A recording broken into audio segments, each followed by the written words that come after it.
Bom dia, família, novamente. Bem-vindos a mais um Revocional Matinal. É uma alegria muito grande começar o dia meditando nas Escrituras com você. E hoje eu gostaria que você já começasse esse vídeo deixando o seu like, se inscrevendo em nosso canal e também se inscrevendo na nossa imersão Renovamente, que é feita através do nosso clube de membros aqui no YouTube. Tem gente que não sabe a diferença, mas uma coisa é você ser inscrito no canal, outra coisa é você participar do clube de membros do canal.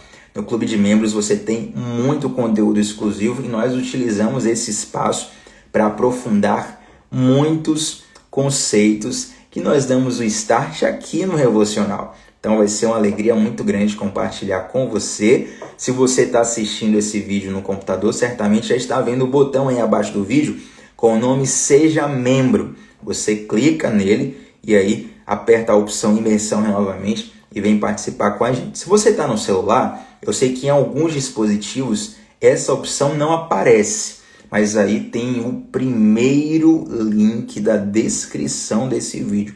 Quando você tem a descrição do vídeo, o primeiro link você já clica para participar também da nossa imersão. E essa semana tem uma novidade assim muito boa mesmo. Então a gente quer muito compartilhar com você, começar essa novidade com você, com o nosso projeto lá, com a nossa turma. Tem sido uma bênção crescer a cada dia, a cada semana com cada um de vocês. Então abre comigo aí, Carta aos Hebreus, capítulo 5, versículo 8. Olha o que a palavra diz conosco. Eu espero que você tenha dormido bem, descansado bem para começar o dia com todo o gás.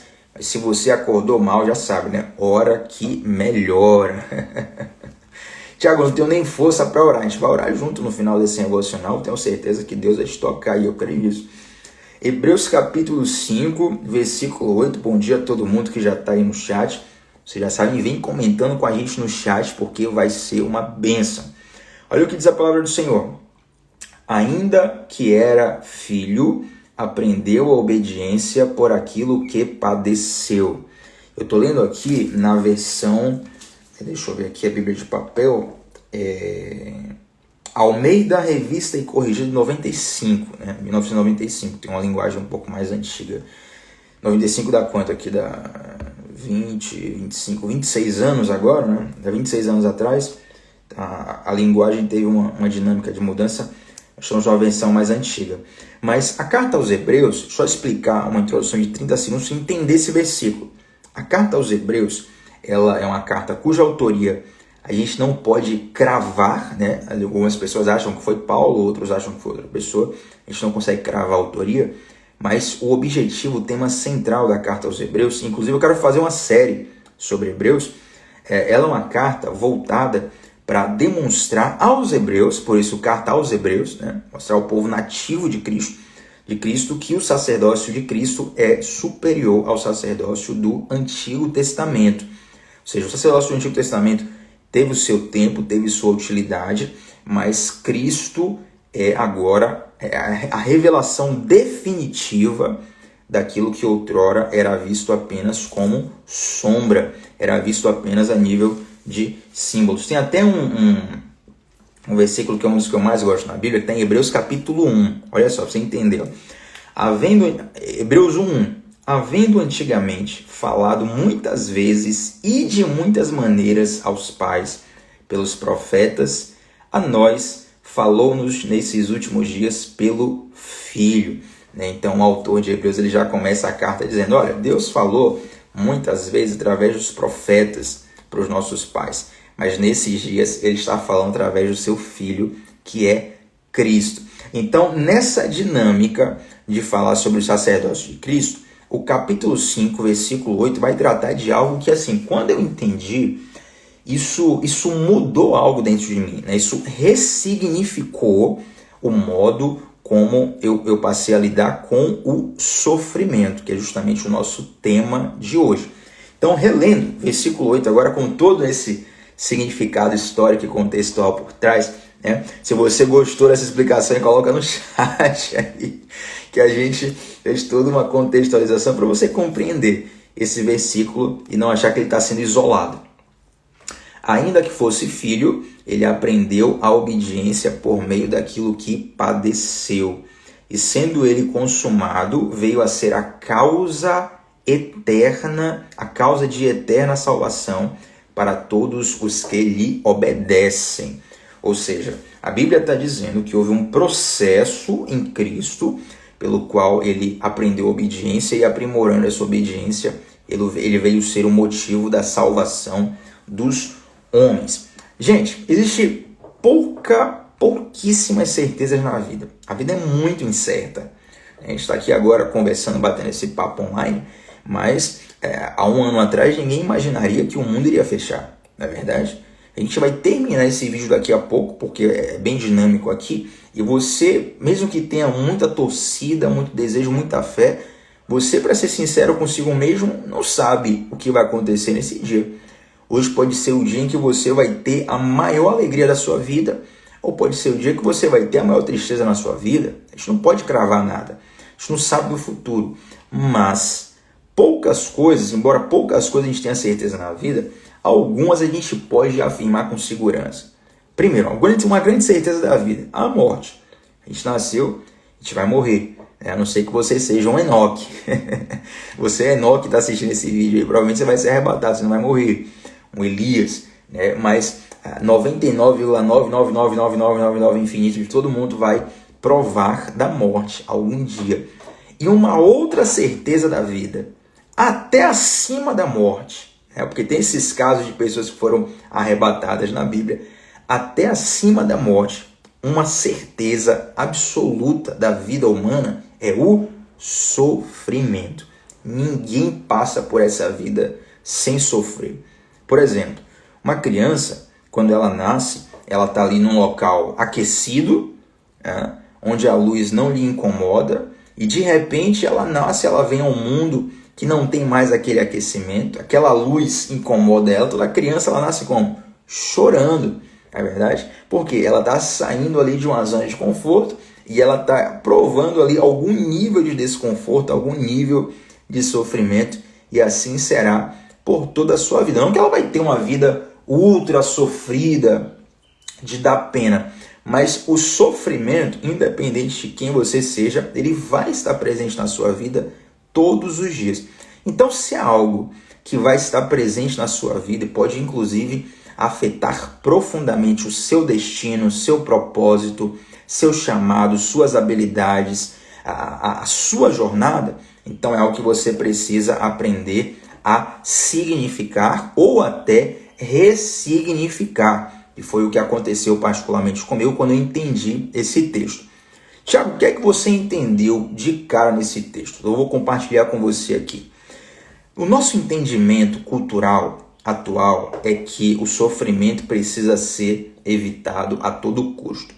Inclusive tem alguns vídeos aqui nesse canal, né, onde o pastor Diogo ele comenta algo que é muito pertinente, que é como nós, acho que está na live, lidando com a tristeza. Procura aqui no canal depois, onde ele vai comentar sobre esqueci a palavra bonitinha que ele usa, rapaz. Eu não falo tão bonito quanto meu pastor. Mas é basicamente a forma onde a nossa sociedade enxerga a tristeza como uma doença, sabe? Ao invés de a gente enxergar a tristeza como algo a ser entendido, compreendido, muitas vezes a gente entende a tristeza como uma doença e taca-lhe comprimido na tristeza, taca-lhe remédio na tristeza para tentar curá-la. E claro, com todo o zelo que ele teve, faço questão de repetir, existe sim uma sabedoria muito grande na gestão médica, na gestão de remédios em determinadas questões, mas o problema é quando se generaliza, né? É quando, ao invés de você aprender a lidar com seus sentimentos, você tenta substituir isso com uma cartela de remédios. Isso é perigoso. Então, ao mesmo tempo em que a gente recomenda que você procure orientação médica, a gente também recomenda que você aprenda a lidar com os sentimentos da vida, né? E um desses sentimentos é o sofrimento. Na nossa sociedade, sofrer é quase que um atestado de que algo está errado, né? Se você começa a sofrer, rapidamente você pensa, nossa, tem algo errado, tem algo errado, tem algo errado. Preciso mudar. Só que, pense comigo aqui. Jesus foi o cara certo, no lugar certo, na hora certa, fazendo a coisa certa. E eu, na minha opinião, Tiago, ninguém sofreu mais do que Jesus. Digo mais, sofreu, e muitos dos sofrimentos carnais, sofrimentos físicos de Jesus, foram sofrimentos injustos como homem, né? Jesus foi crucificado e morto, claro que havia um propósito eterno ali, mas ele como homem em carne, a sua morte foi uma morte injusta. Ele foi acusado por uma acusação injusta, ele foi traído.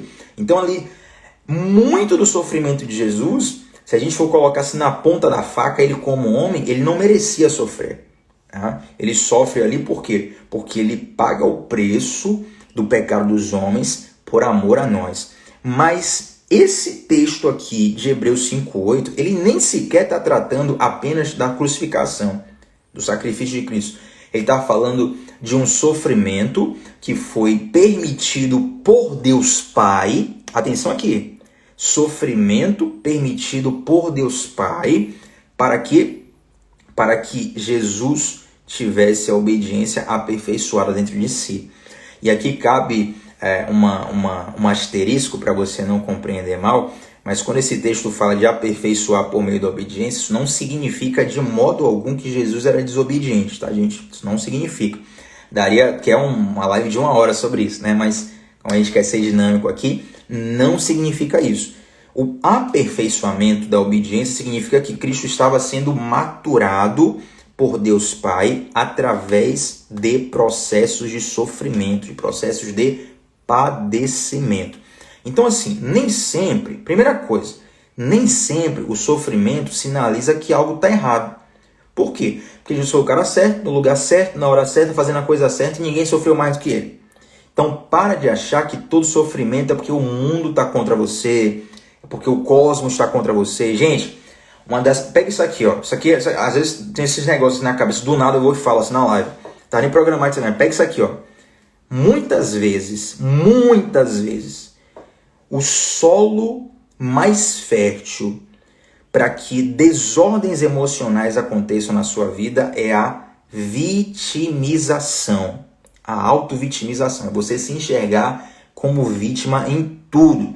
Coloca comigo no chat aí para você não esquecer, e para eu também não esquecer aqui, que eu não estava nem programado, mas é algo que a gente precisa consolidar. Eu quero ler depois aqui, quando eu reassistir essa live. Coloca aí no chat, ó. Vítimas não possuem destino. Vítimas não possuem destinos. Porque você precisa sair de um lugar de vítima. E Jesus faz isso conosco. Jesus nos tira de um lugar de vítimas, que ele nos empodera para uma posição de filhos. Porque vítima não tem destino. Enquanto você for vítima, você não vai conseguir destravar teu destino. Então Jesus ele já te realoca, né? Já te muda de lugar. Porque Romanos capítulo 8, versículo 1, nenhuma condenação há para aqueles que estão em Cristo Jesus. Então a liberdade é uma questão geográfica no mundo espiritual. Você precisa estar em Cristo. Então Cristo ele te resgata dessa posição de vítima. Então a pessoa que é vitimista, que ela se acha vítima em tudo, ela começa a sofrer, ela começa a procurar culpados externos pelo seu sofrimento, né? E claro, a gente aqui entende que alguns níveis de sofrimento, eles vêm por conta de pecado, eles vêm por conta de más decisões, que não necessariamente sejam pecados, mas foram más decisões. Mas existe um nível de sofrimento que você precisa compreender, que é uma permissão de Deus para que isso reajuste, aprimore coisas em você. Nesse mesmo livro, a Carta aos Hebreus, deixa eu pegar aqui o texto direitinho, a referência, Hebreus capítulo 12, versículo 29, olha o que está escrito. Porque o nosso Deus é um fogo consumidor. Porque o nosso Deus é um fogo consumidor. E tem duas coisas muito importantes nessa figura do fogo.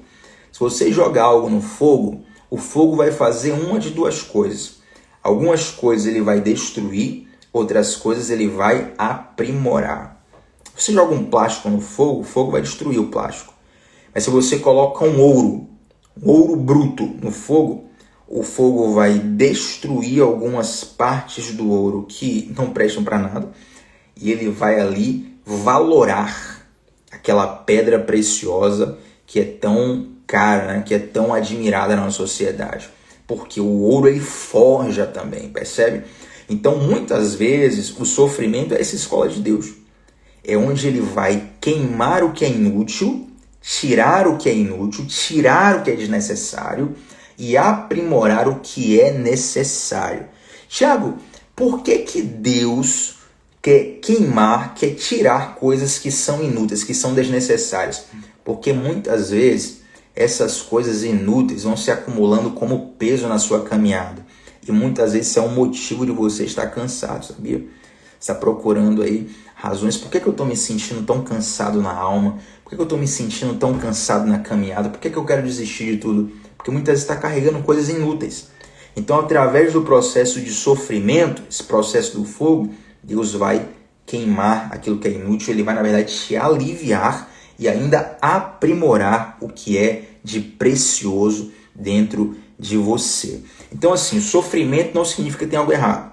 Segunda coisa, sofrimento é muitas vezes uma escola de Deus, né? Nós cristãos, eu digo nós, porque eu sei que a grande maioria das pessoas estão nos assistindo, mas mesmo que você não seja cristão, até por uma questão cultural do Brasil, muitas vezes, né, a gente fala, quando acontece alguma coisa errada, assim, o diabo está se levantando contra nós. Gente, muitas vezes, quando a gente diz o diabo está se levantando, a gente não percebe que é o Senhor que está nos conduzindo e nos aprimorando em diversas situações. E digo mais, ponto 3, o sofrimento gera coisas preciosas em nós. O sofrimento gera coisas preciosas em nós. Observe o parto de uma mulher grávida. Vamos aqui para um parto normal.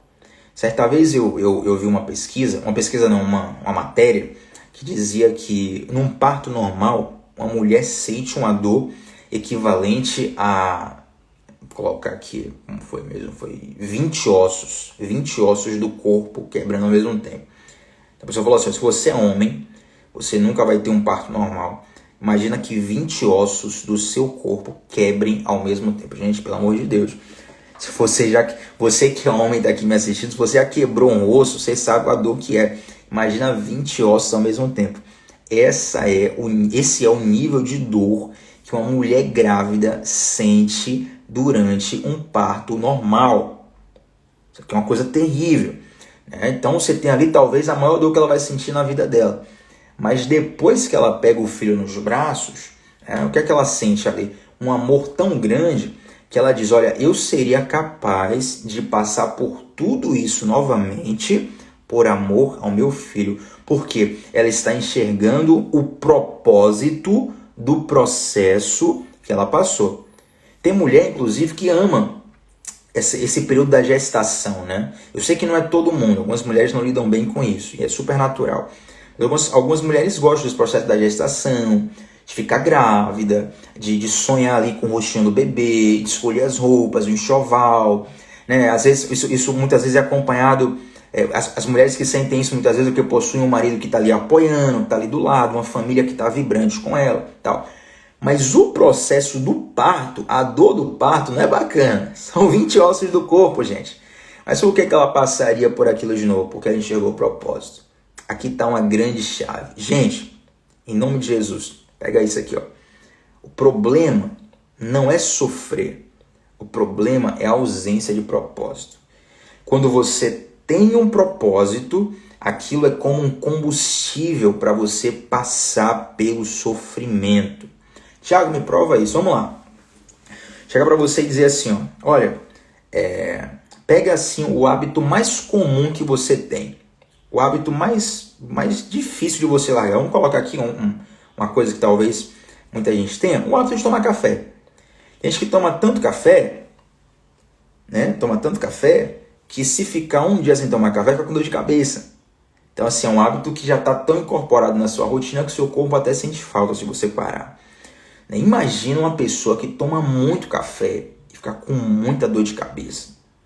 Ou uma pessoa que tem um hábito de fumar. ela fuma muito durante o dia, ela não consegue ficar sem fumar.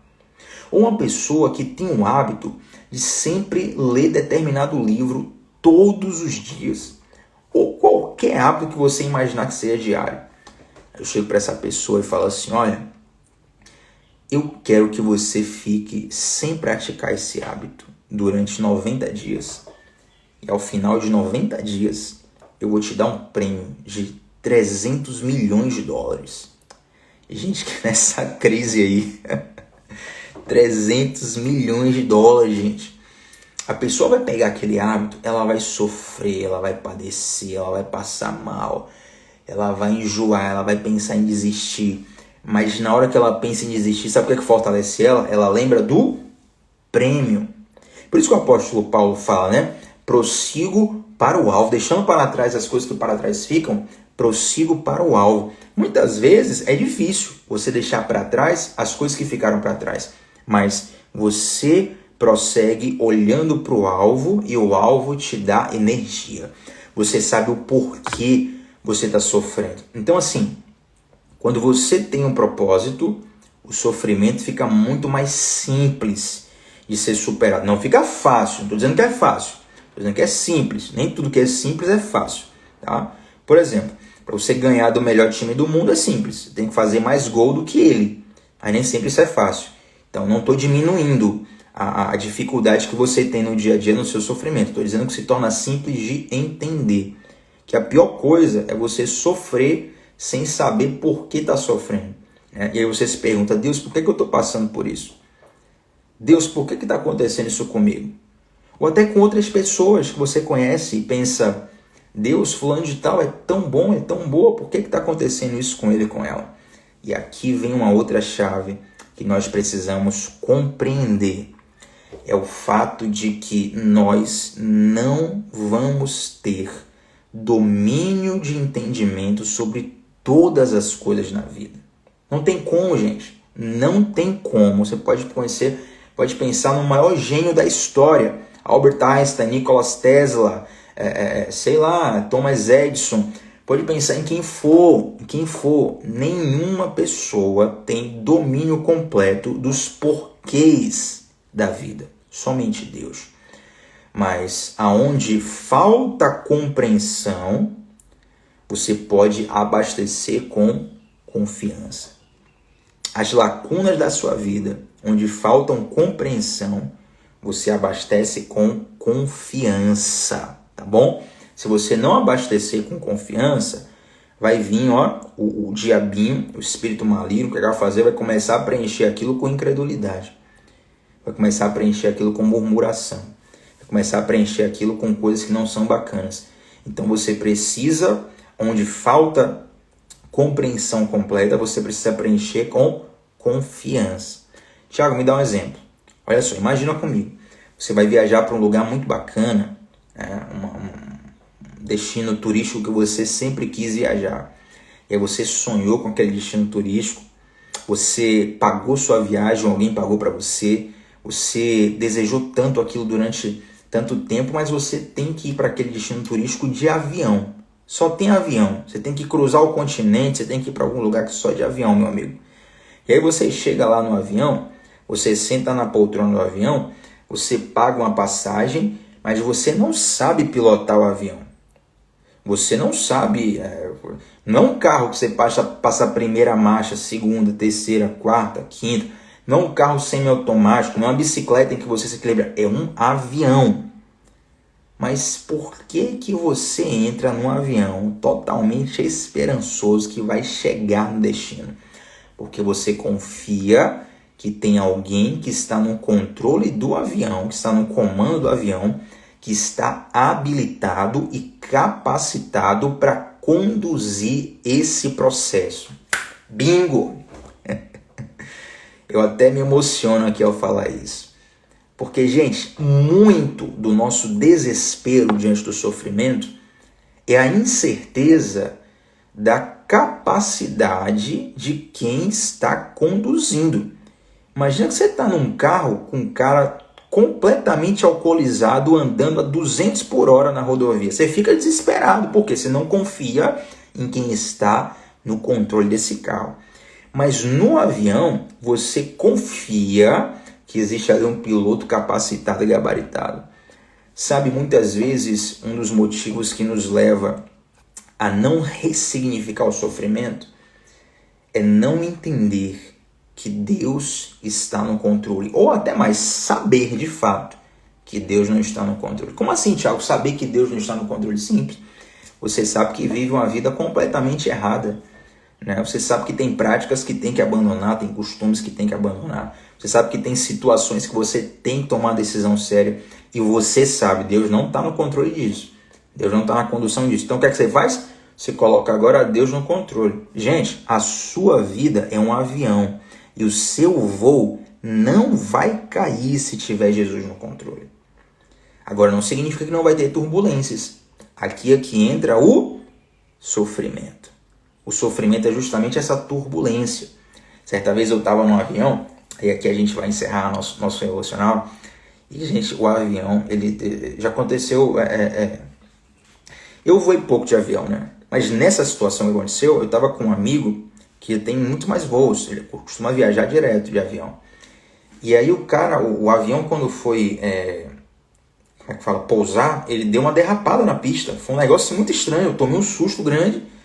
E aí perguntei pro meu amigo, cara, isso aqui é normal ou como é? Eu não tô acostumado. Ele falou, não, isso aí não é normal não. O avião realmente tem uma patinada ali, quase poderia acontecer algo sério, né? E quando acontece uma patinada dessa, quando acontece uma turbulência, quando acontece qualquer situação assim, aí vem lá, né? Câmbio, né? Senhores passageiros, por favor, façam isso, façam aquilo, faça pererê, faça parará. Imagine você, tá uma turbulência no ar. E aí você desesperado, você pensa, não, esse piloto aí, rapaz, eu não confio nesse piloto não, esse piloto tá fazendo tudo errado. E aí você, num arroubo de desespero, você invade a cabine do piloto, expulsa o piloto de lá e assume o controle do avião. E você não sabe mexer em um botão que seja. Isso é sábio, gente? Não, claro que não. A melhor coisa que você pode fazer quando o avião entra em turbulência é seguir as orientações do capitão. Ele falou, botou o cinto? Bota o cinto. Se tiver qualquer coisa, vai cair máscara de pressurização e não sei o que, pererê, parará. Porque você confia que aquele cara, ele está mais habilitado que você para te orientar naquele momento. Assim é com Cristo. Lembra que a gente começou esse vídeo falando que o sofrimento é uma das principais certezas da vida? Jesus disse, no mundo tereis aflições. Tereis. É uma certeza.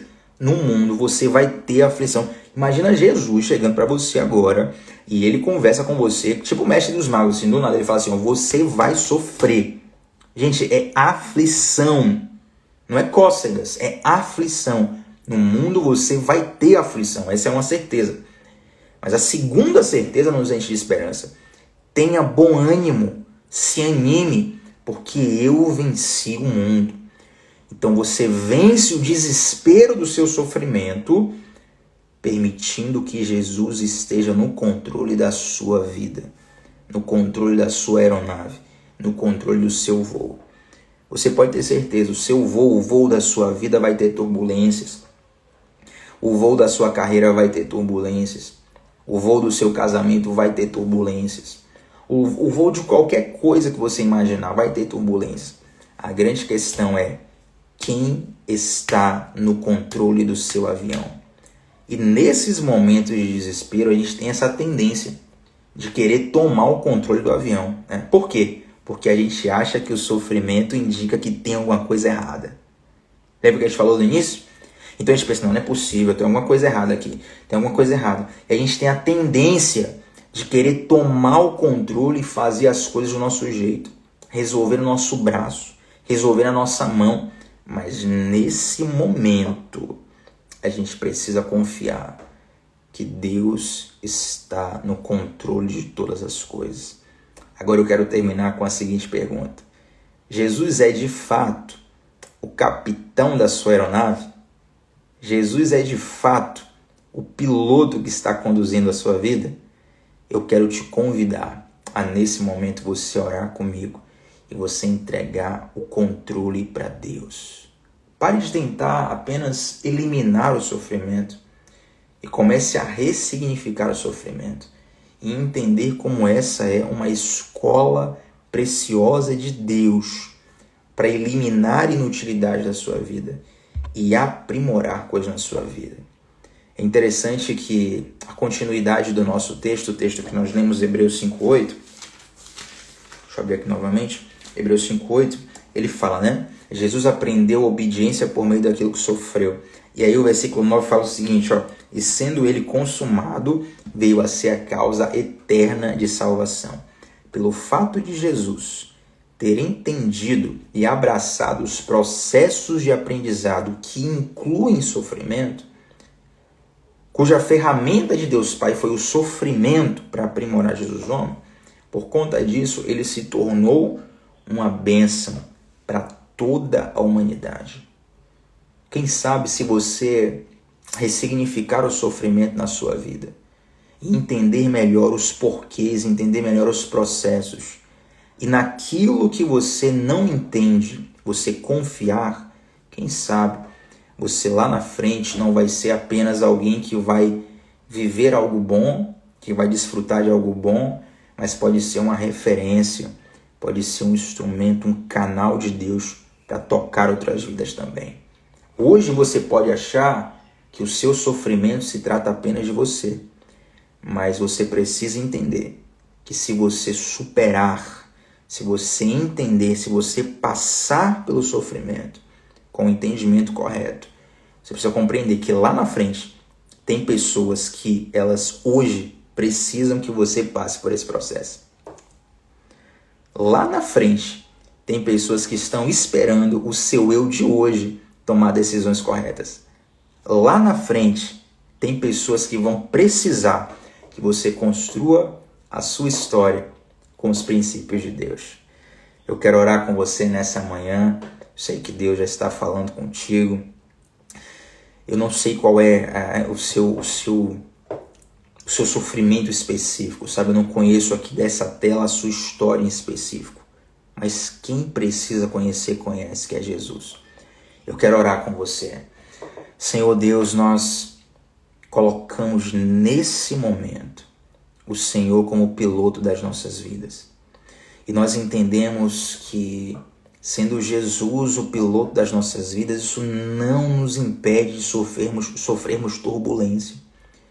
Mas nesses momentos de turbulência, de desespero, de ataques de pânico, de síndrome de pânico, de depressão, de tristeza, de raiva, de desejo de jogar tudo para cima, nós disciplinamos a nossa alma agora, dizendo: eu confio num Deus que sabe de todas as coisas.